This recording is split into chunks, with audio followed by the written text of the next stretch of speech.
So I do research on ecological restoration. I'm part of the ecological engineering group, and a lot of my work is about restoring streams and wetlands to improve the environment and also to provide benefits to people.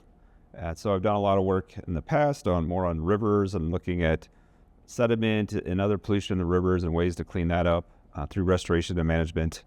And then more recently, I've been working on wetlands a lot, especially these special type of wetlands called peatlands that have a lot of carbon stored in them. A lot of them are up in northern Minnesota. And so we've had a research project there recently where we're looking at ways to re-wet or re-flood these peatlands that have been drained, which helps to improve their ecological function, provides water storage, helps keep carbon in the ground, which helps with climate change, also provides a lot of benefits to wildlife.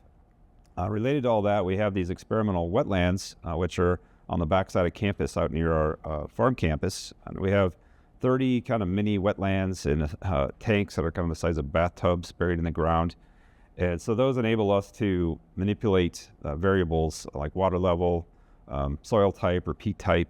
And so currently we have a climate change study with those. We're looking at how different water levels and different types of peat influence the emission of greenhouse gases, which are things like carbon dioxide and methane that are, influence climate change, that contribute to climate change.